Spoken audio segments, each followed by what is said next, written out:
Ang Pilipinas ay isa sa mga tinaguriang gay-friendly country sa Southeast Asia at sa buong mundo. Sa isang ulat na inilathala noong 2021 ng Williams Institute ng UCLA School of Law, ang Pilipinas din ay nasa ika-36 sa 175 na bansa na may mataas na bilang ng pagtanggap sa lesbian, gay, bisexual, transgender, queer, questioning, intersex at asexual o mas kilala sa LGBTQIA+ na komunidad. Ngunit, sa loob ng mahigit 2 dekada, ang panukalang batas na nagpaparusa sa diskriminasyon batay sa sexual orientation, gender identity, gender expression, or sex characteristics o SOGSC ay nananatiling nakabinbin sa Kongreso ng Pilipinas. Taon-taon, halos nagiging taunang tradisyon na lamang ito na muling ihain at tanggihan ng batas na ito na nag-iiwan sa mga kasapi ng LGBTQIA+ community ng walang legal na remedyo kapag sila ay nakakaranas ng pang-aabuso at diskriminasyon.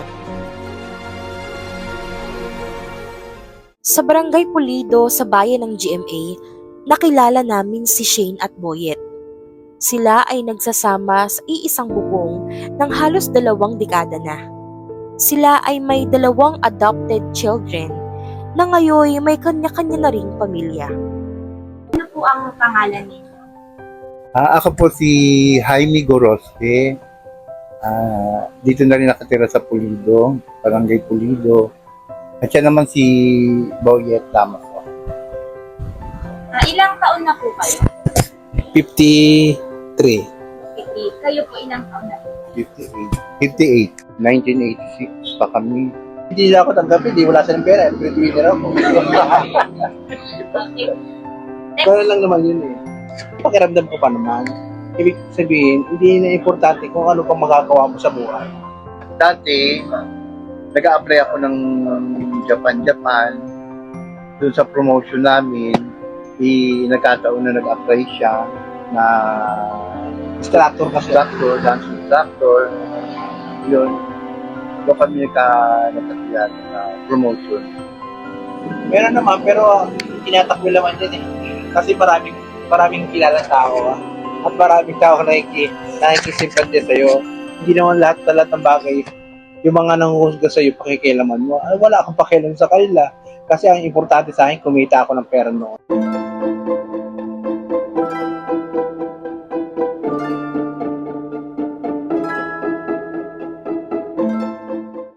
Kayo po ay nabanggit niya na rin na halos 2 dekada na nagsasama at sa pagkakaalam po namin, kayo din po ay may 2 adopted children. So, paano niyo po napupunan yung maternal at paternal needs o yung pagiging nanay at tatay sa mga anak po ninyo? Tinatanong mo naman sila kung anong gusto eh.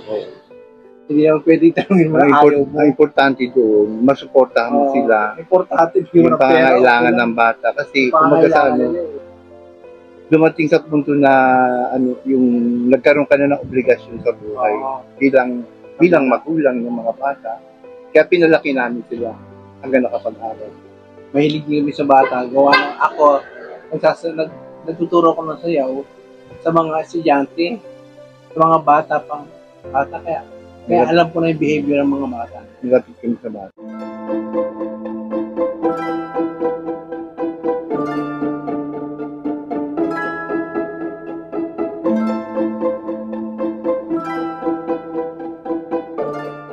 Paliwanag naman kasi yan. Ganun kami mga bakla yan, mga yan. At saka may parlor kami, kung sino-sino tao pumapasok. Hindi ko sila pinaharap sa mga tao. Nilalayo ko sila. Ibig sabihin, pag may mga tao kami, kunyari sa parlor, ganitong parlor, hindi mo pwedeng kasama sila sa kausap na nandiyan sila. Pwede mo sila itabi. Ang mga bakla, yung mga kapamukha, sabi yun. Kasi mas maganda yung maunawaan nila kaysa dumating sa itatago mo yung sitwasyon sa buhay. Hindi ko pwede yun.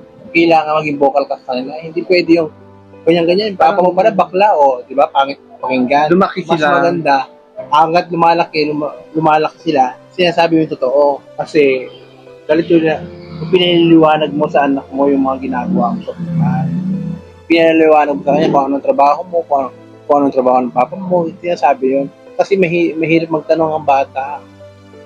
Ganyan-ganyan, ano ba yan? Yeah. Kasi may makikita kang kausap na tao at kilala rin nila. At hindi na sila pwede magtanong. Hindi kasi minsan binubuli sila. Kaya ang mama mo bakla, papa mo bakla.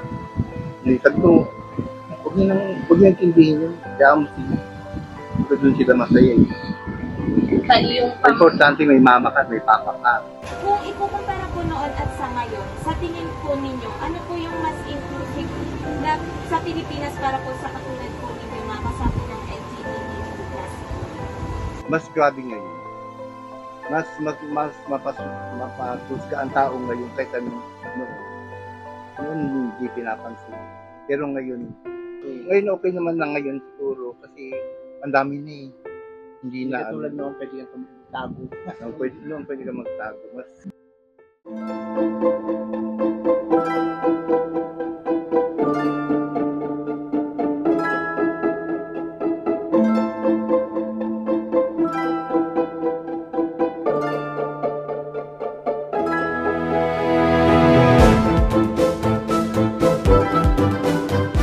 dapat sa mga magulang, dapat ipaliwanag nila sa mga anak nila na may LGBT community, may mga bading. Dapat paliwanagan yung isip ng mga bata na wag ibabasusin kung saan. Sana kung aampon sila, maging magulang sila maayos. Kasi pangit yung bata na papabayaan na, kawawa naman. Kasi ang bata minsan, naghahanap din ng gabay ng magulang o pangalawang magulang. Pero yung mga bagay na ganyan, dapat ayusin nilang. May anak nila. Sana doon sa mga magulang na may anak na bading, suportahan nila yung anak nila kasi once na pinagalitan nila yung anak nila maglalaya. Hindi nga nila makikita yung anak nila. Para naman po sa mga kabataan, sa mga bata, nagbibigay po kayo ng mensahe para Sa mga bata, magulang, sa mga bata. kailangan mag-aral muna kayo. Tapusin nyo ang pag-aaral kasi yan ang kayamanan nyo sa habang buhay. Ano-ano nga ba ang mga naging aksyon ng gobyerno at pamahalaan para mas paintigin ang mga salik para protektahan ang mga kasapi ng LGBTQIA+.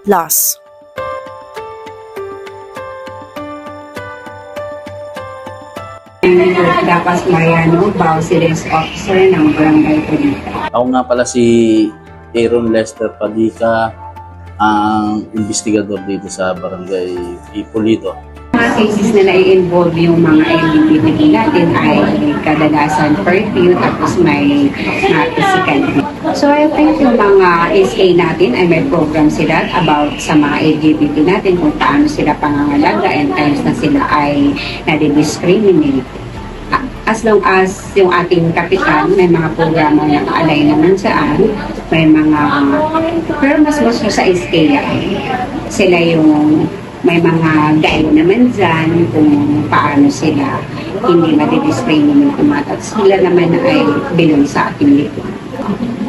Yung sa ano naman yan, sa kasuotan niyan, mas madalas. Kasi mas preferred ng mga tao na kapag LGBT ka, mas maganda nagsusuot ka pa rin ng yung panlalaki. Kasi hindi naman niya nakikita na magsuot ka ng babae dahil LGBT ka, kahit nakapanlalaki at dahil ka, makikita naman na yung mga sanmikilos, yung mga galawan, na isa kang member ng LGBT. Tulad nga nun, naglalakad yung bading o bakla o baga binabanatan ng regarding yung mga kabataan binabanatan, inuupakan sa naglalakad. Siyempre, aksyon na namin, susumbong dito, kapatawag namin yung pagharapin namin sila. Ngayon, pagsasabihan na lang ng barangay na sana huwag na maulit kasi ba't mo tatanungin namin, ba't mo binanatan? Kasi naano lang daw siya kasi bakla nga, ganun. Siyempre, para pinapaliwanag naman namin. Lalo na pag minor de edad, ipinapasa namin kay Bausi, sa Bausi namin. violence against women and children siya kasi yun sa bawsi namin. Siya ang mahawak doon. Kaya pinapasa namin, kina-counseling din, binibigyan ng counseling para maiwasan nga yung ganun. Kung hindi ako nagkakamali, ngayong June 29, meron silang pageant. Sila naman ay tinitrain sila kung paano sila sa mga para maging mas kabuluhan ang kanilang buhay bilang LGBT. Pag minor-didid kasi nga, inaano namin sa bawsi. Minsan nagkakaroon sila ng parang orientation, seminar, mga ganon, para regarding do sa mga ganyan, anti-discrimination, para maiwasan nga yan. Sinasama rin sila sa sports, ganon. Kasi may mga sports din. Ito, magkakaroon din kami ng sports regarding yan sa SK naman yun, magkakaroon. Kasali rin sila. Meron naman silang papel doon. Naman po, maraming salamat po sa pagpapakinig. Welcome. Thank you so much po. Tama po at kitang-kita dito sa barangay po ninyo na yung involvement or yung pagpapahalaga niyo po sa lahat ng kasabihan. Yes po. Ayun lang po, maraming salamat. Opo. Thank you po. Thank you so much Opo. po. Subalit, sapat nga ba ito?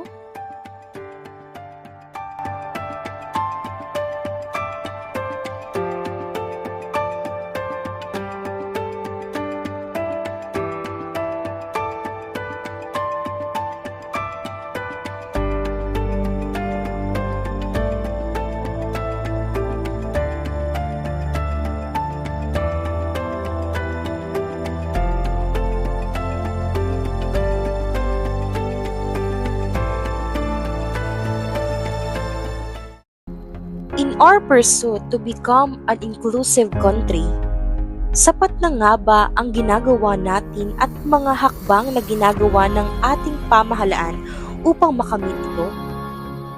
Hanggat nariyan pa rin ang takot at hiya ng iilan para makapagtotoo sa kanilang sarili at ihayag sa madla ang kanilang tunay na pagkatao. Hindi pa rin sapat. Hanggat mayroon pa rin Shane at Boyet na minsay nagkaroon ng agam-agam na ibahagi ang kanilang pagkatao at estado sa buhay bago tuluyang yakapin ang tunay na kasiyahan sa kabila ng panghuhusga at mapangmatang lipunan, hindi pa rin sapat.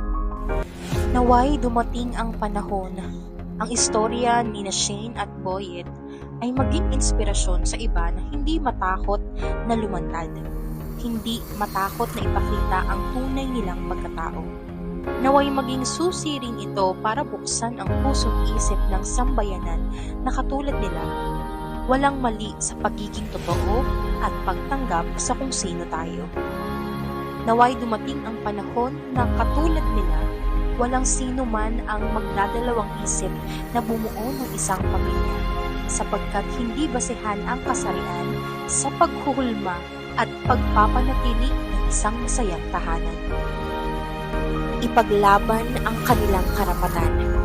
Wakasan na ang anumang uri ng pangkasariang pang-aabuso at diskriminasyon. Hindi sila kalaban. Hindi sila salot ng lipunan. Hindi kailanman. Sapagkat ang tunay na salot ay ang mga mapanghusga at mapangmatang individual na hindi alam at hindi kailanman isinasaisip at isinasa puso ang salitang respeto.